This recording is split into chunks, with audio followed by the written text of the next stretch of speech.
ভগবানের এই নামের মহিমা বুঝতে পারলাম না। আর জানেন এ জগতে অনেক পশু পাখি তারাও ভগবানের দিব্য নামের মহিমা বুঝতে পেরেছে, আর আমরা মানুষ হয়েও বুঝতে পারিনি। এই পাঠের আগে একটা কীর্তন করা হয়, পঞ্চতত্ত্ব কীর্তন, শুনেছেন তো? ওর ভিতরে লাইন আছে না, পঞ্চপুত্র সঙ্গে ভজে রায় ভবানন্দ, তিন পুত্র সঙ্গে নাচে সেন শিবা।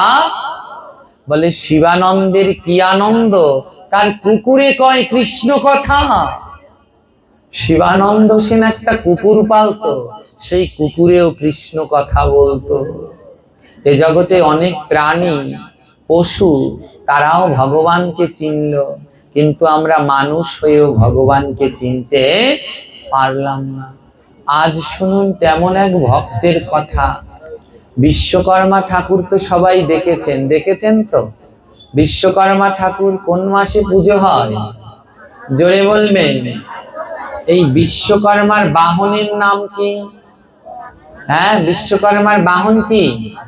হাতি। সব ঠাকুরেরই একটা করে বাহন আছে। যেই ঠাকুরের বাহন ছাড়া কোনো দেবদেবীর পুজো করা যায় না। যায় কি? যদি বাহন ছাড়া কারো পুজো করেন তাহলে তার পুজো হবে না। ওই যে ওখানে দেখুন মা কালী দাঁড়িয়ে আছে, তার বাহন কি?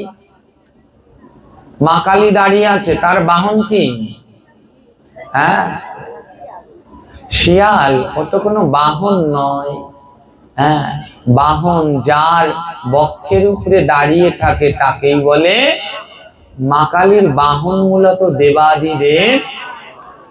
আর মা দুর্গার বাহন কি? সিংহ। তাই মা কালী আর মা দুর্গা তো আলাদা নয়।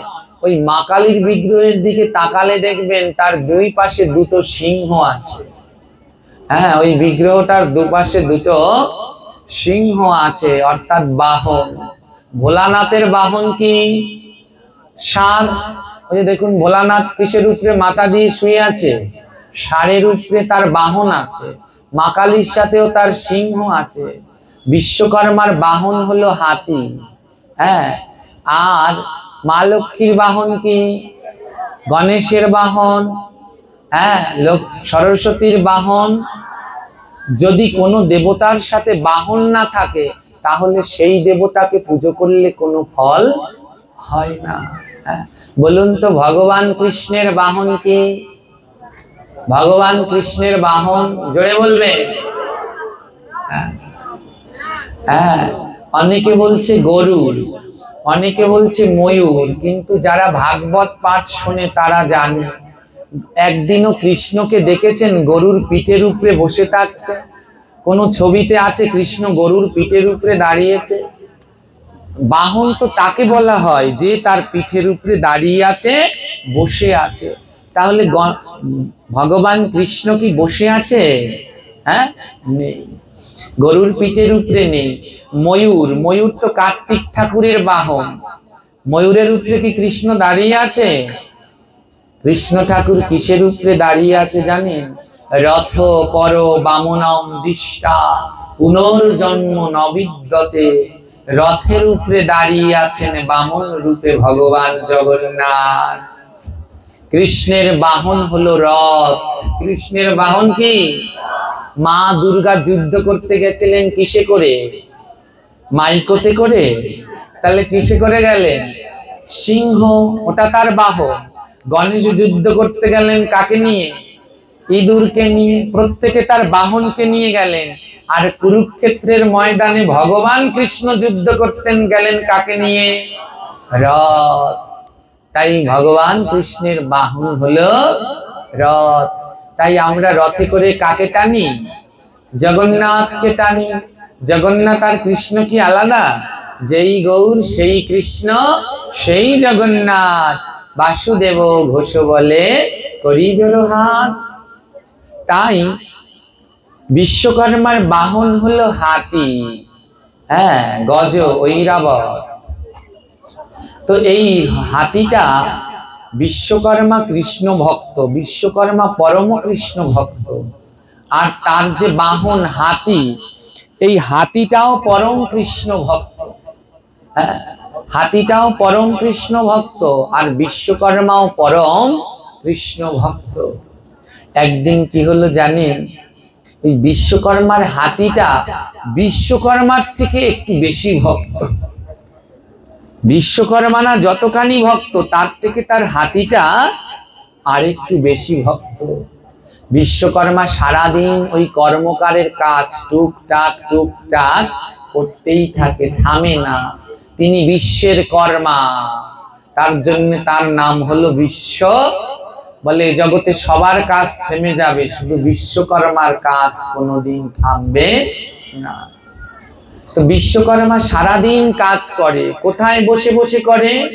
ওই হাতিটার পিঠের উপরে বসে বসে বিশ্বকর্মা সারাদিন কাজ করে। কিন্তু হাতিটার বড় কষ্ট, কেন জানেন? ওই হাতিটা চায় সাধু সঙ্গ, হাতিটা চায় হরিকথা শ্রবণ, হাতিটা চায় ভগবানের নাম শুনতে। কিন্তু বিশ্বকর্মার বাহন হাতিটা পারে না, কারণ তার পিঠের উপরে বিশ্বকর্মা বসে রয়েছে।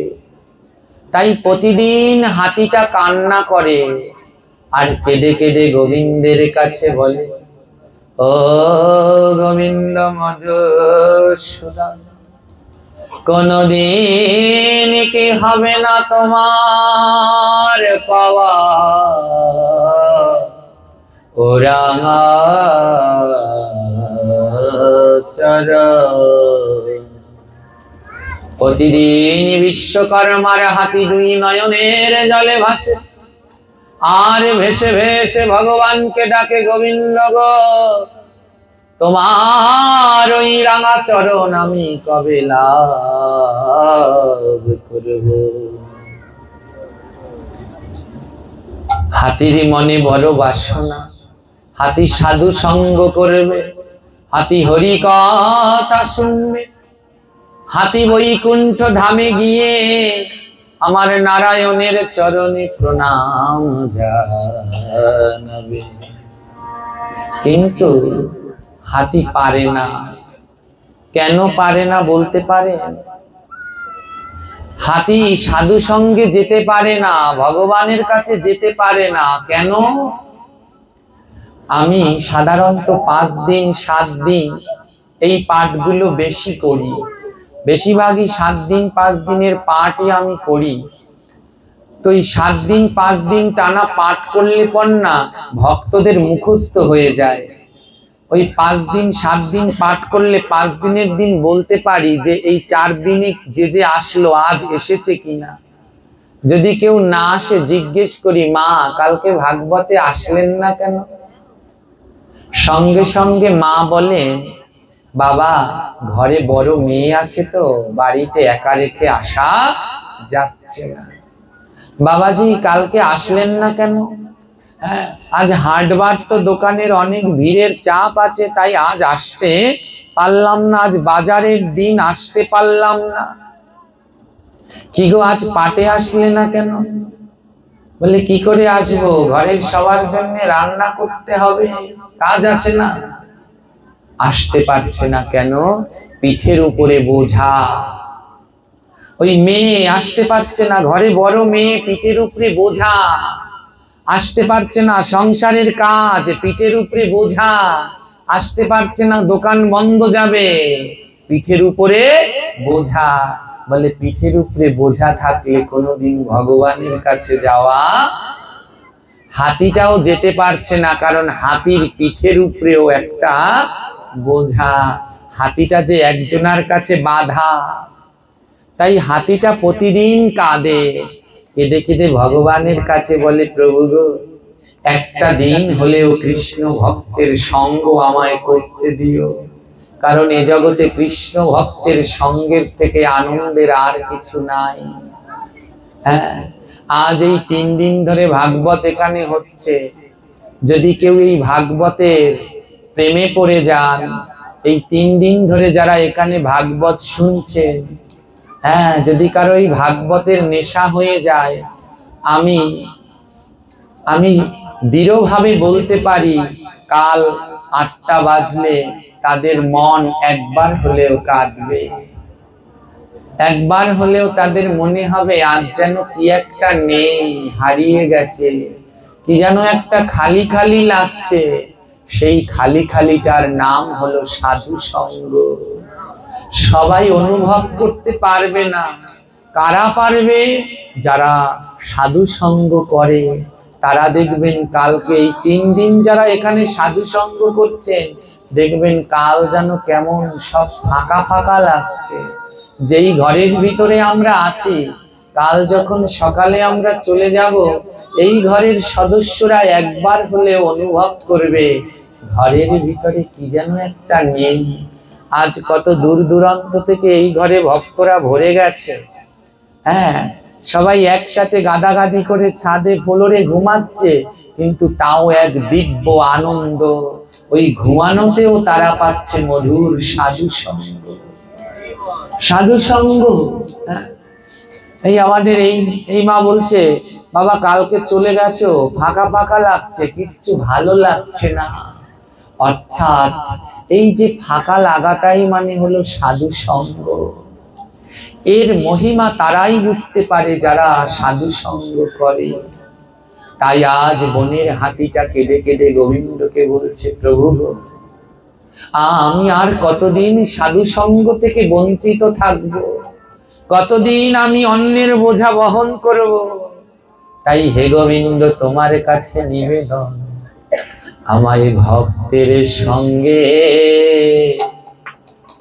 নিয়ে যাও না, ভক্তের সঙ্গে নিয়ে যাও না, আমায় ভক্ত সঙ্গে নিয়ে যাও না, ভক্তের সঙ্গে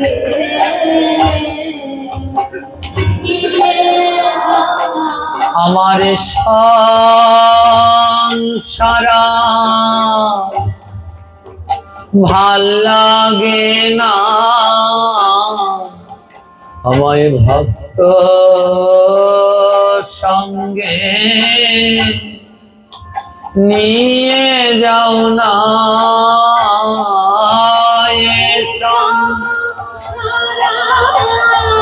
হরি বল, হরি বল।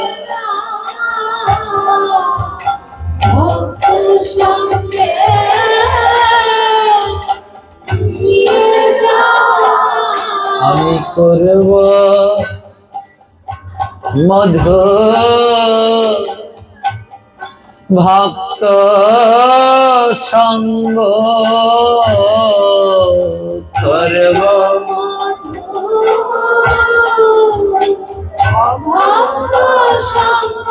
ওই ভক্তের অঙ্গে দিয়া অঙ্গ আমি করব মধু ভক্ত সঙ্গ, ভক্তের অঙ্গে। রাধে রাধে বলো।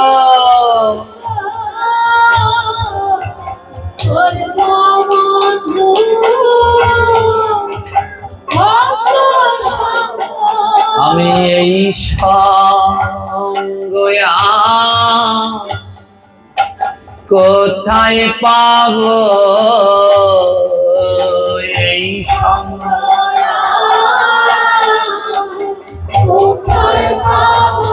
আমি বুকের মাঝে যা রাইয়া ধরব, এই সঙ্গ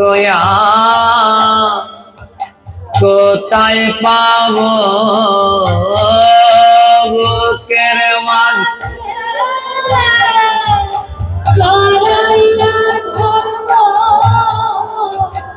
এই সঙ্গ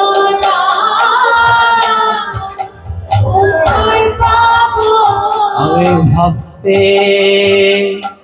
অঙ্গে দেব অঙ্গ, ভক্তের অঙ্গে আমি করব মধুর সাধন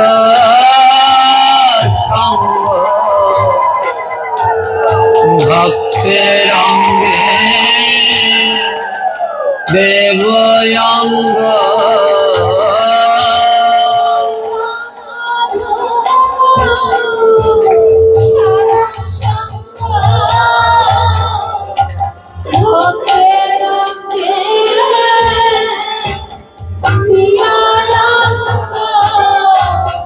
আমার সেদিন প্রভু কবে হবে সেদিন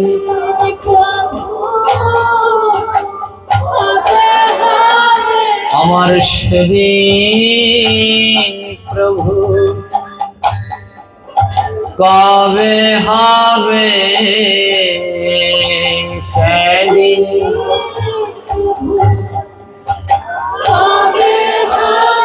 যেদিন কৃষ্ণ নামে নয়নে জলে ঝরিবে বলো সেদিন আমার কবে হবে কৃষ্ণ রাধে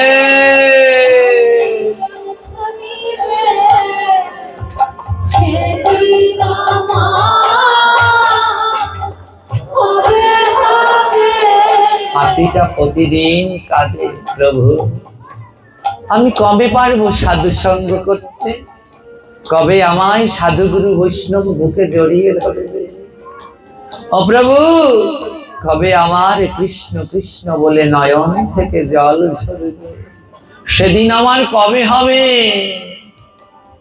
এ জগতে ভক্ত যদি ডাকার মতো ডাকতে পারে ভগবান ঠিক তাকে তার সেবার সুযোগ করে দেয়। দেখতে দেখতে চলে আসলো দামোদর মাস। বিশ্বকর্মা হাতিকে বললেন, হাতি দামোদর মাস এসে গেছে, দামোদর মাস তো ভজনের মাস। ও হাতি, তাই এই দামোদর মাসে আমি ভজন করব। বিশ্বকর্মা হাতিকে বলছে, এ মাসে আমি ভজন করব। হাতিটা বলছে, প্রভু, বিশ্বকর্মাকে বলছে, প্রভু তাহলে আমায় কিছুটা দিনের ছুটি দেবেন, আমায় কিছু দিনের জন্য ছুটি দেবেন, আমায় 5টা দিনের জন্য একটু ছুটি দেবেন। বিশ্বকর্মা বলে, যা, আমি তোকে 5 দিনের জন্য 1 মাসের, আমি তোকে 1 মাসের জন্য ছুটি দিয়ে দিলাম, যা। হাতি, আমি তোকে 5 দিনের জন্য ছুটি দিয়ে দিলাম, যা।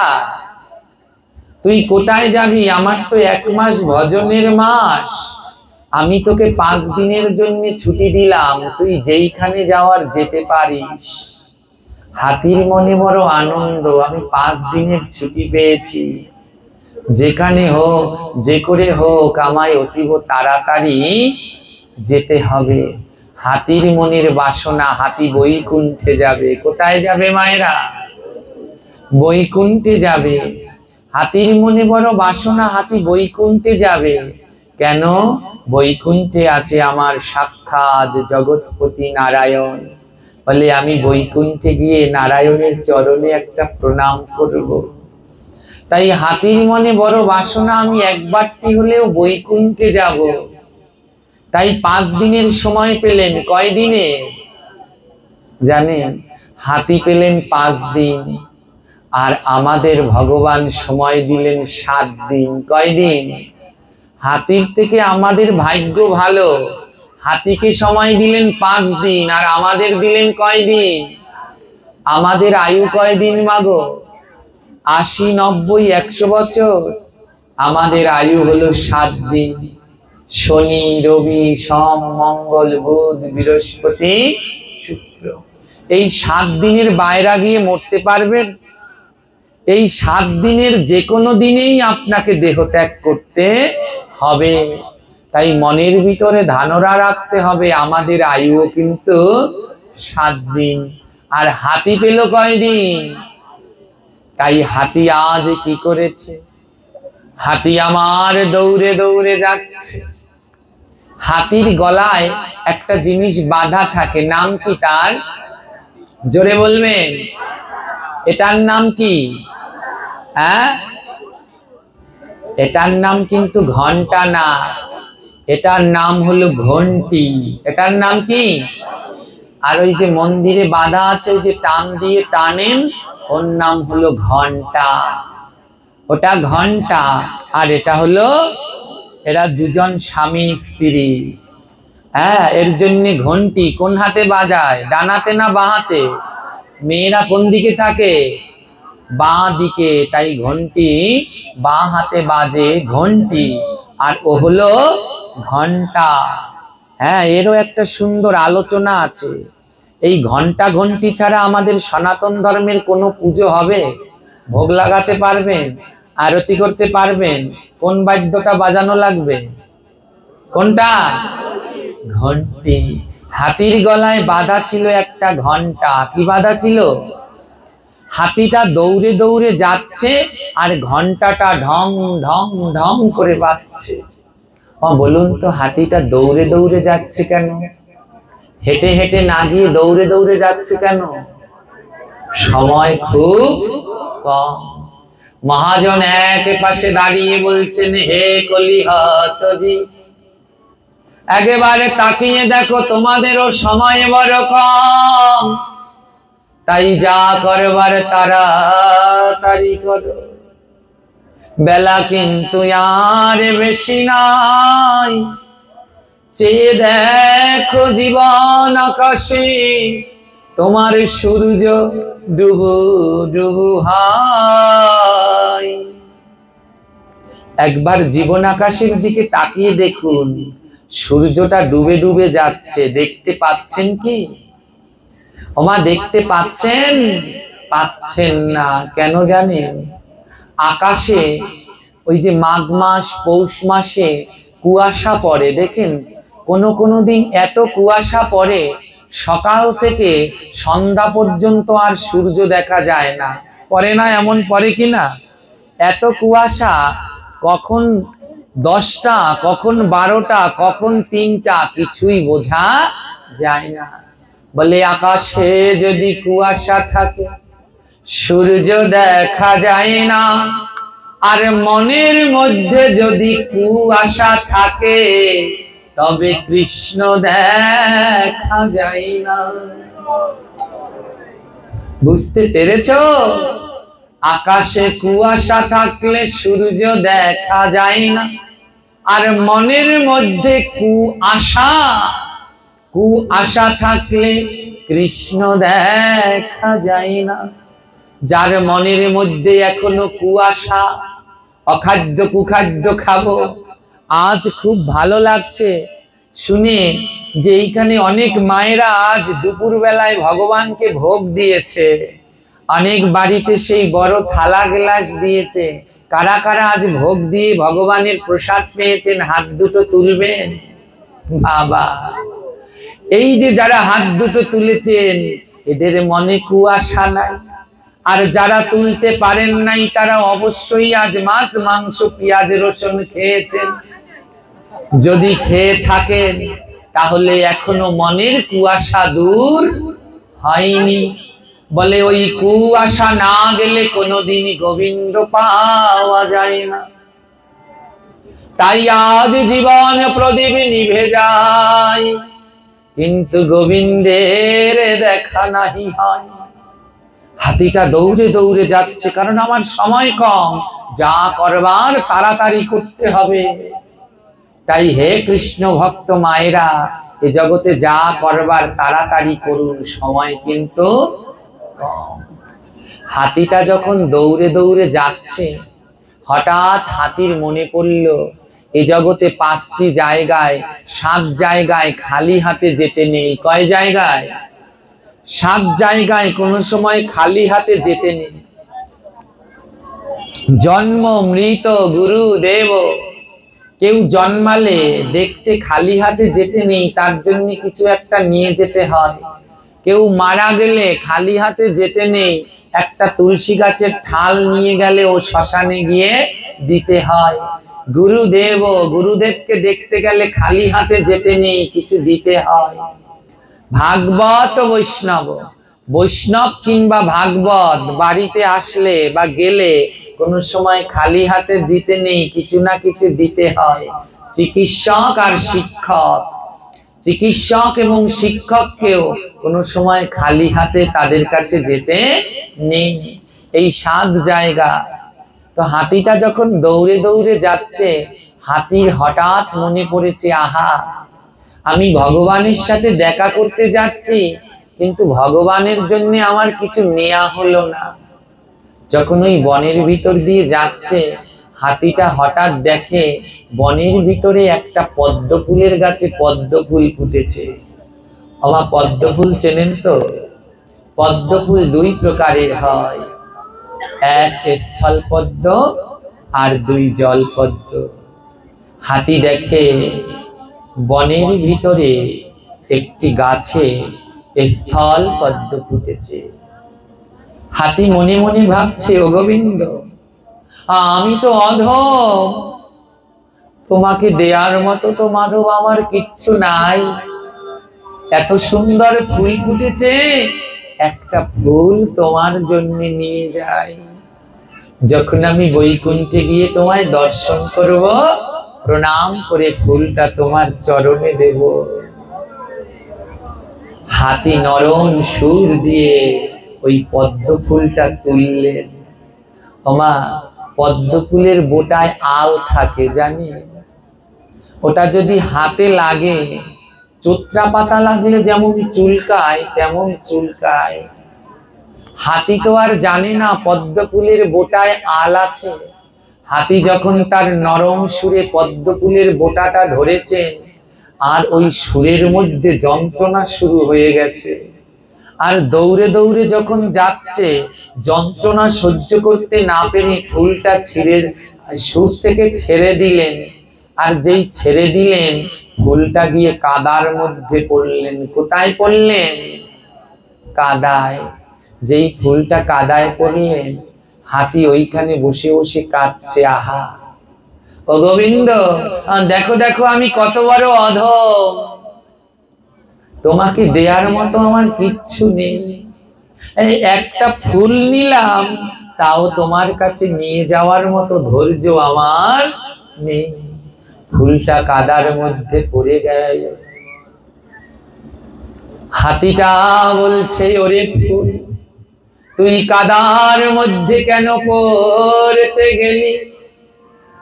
যদি ধুলার মধ্যে পড়তি, তাহলেও তুই উদ্ধার হতি। বলে, কাদার মধ্যে কেন পড়তে গেলি? কাদা কি জানো? কাদা মানে সংসার। বলে, ওই কাদার মধ্যে গেড়ে গেলে যেমন ওঠা যায় না, সংসারের মধ্যেও কেউ যদি একবারে ডুবে যায় আর উঠতে পারে না। তাই হাতি বলে, পদ্মরে, তুই কাদার মধ্যে কেন পড়লি? যদি ধুলায় পড়তি। বলে, ধুলা কোথায়?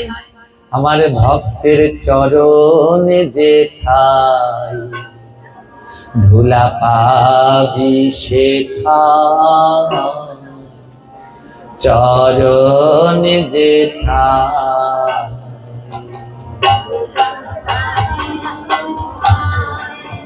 ওরে মাখ মাখ মন চরণে ধুলি, একবার মুখে হরি বলি। মাখ মাখ মন চরণে ধুলি, একবার মুখে হরি বলি।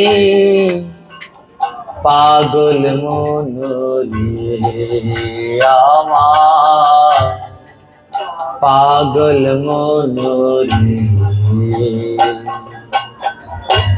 ওরে আমার দেহ পদ্ম, কাদার মধ্যে কেন পড়তে গেলি?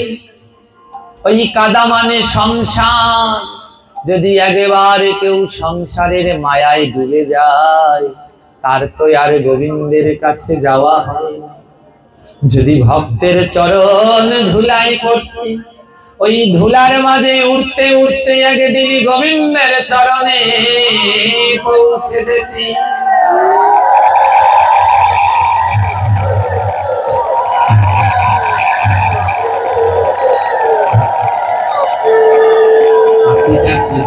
বলে কত রে তুই কত জনা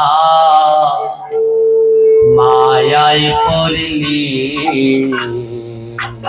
কত জনা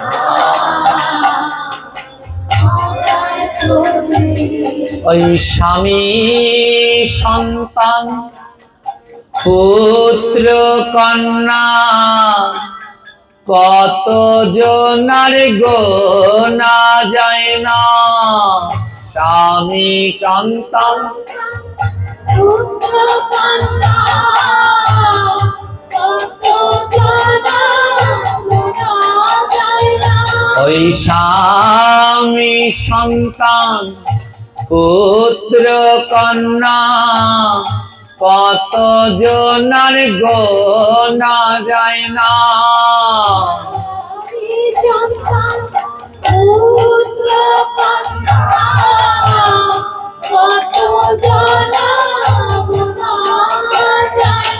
এই মন পদ্ম ওই স্বামী সন্তান পুত্র কন্যা কত জনার মায়ায় পড়লি, কিন্তু হে আমার মন পদ্ম একবার ভক্তের চরণে পড়লি না রে।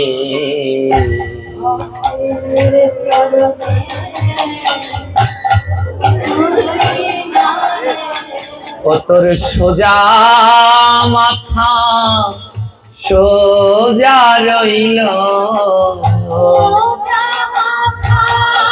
হরি বল হরি বল। ও তোর সোজা মাথা সোজা রইল, সোজা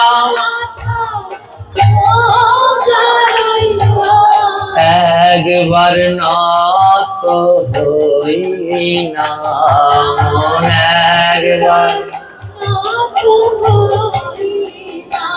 ও মন একবার নত হই না।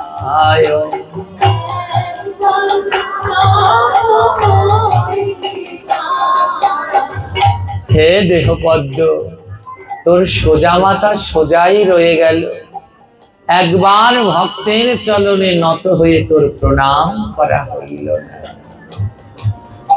হাতি পদ্ম ফুলটাকে কাদার মধ্যে ফেলে রেখে আবার সামনের দিকে আগাচ্ছে। যখন আরো কিছু দূর সামনে গেল, দেখে এক অগস্ত্য গাছে পুষ্প ফুটেছে। অগস্ত্য পুষ্প মানে বক ফুল। বক ফুল চেনেন মায়েরা? কোন মাসে ভগবানকে বক ফুল দিতে হয়? দামোদর মাসে একটা বক ফুল হলেও ভগবানকে দিতে হয়। দেখে কি কিছু একটু দূর আগিয়ে হাতিটা দেখে একটা গাছে অগস্ত্য বক ফুল ফুটেছে, থোকায় থোকায় বক ফুল ফুটেছে। হাতি মনে মনে বলছে, যখন পদ্ম ফুল আমার নেয়া হয়নি, তাহলে একটা বক ফুল নিয়ে যাই, গোবিন্দকে দেব। হরি বল। একটা বক ফুল নিয়ে যাই, গোবিন্দকে দেব। হাতি কি করলেন? সুরের ডগা দিয়ে একটা বক ফুল চয়ন করলেন। এবার সেই বক ফুল নিয়ে হাতি আমার দৌড়ে দৌড়ে যাচ্ছে।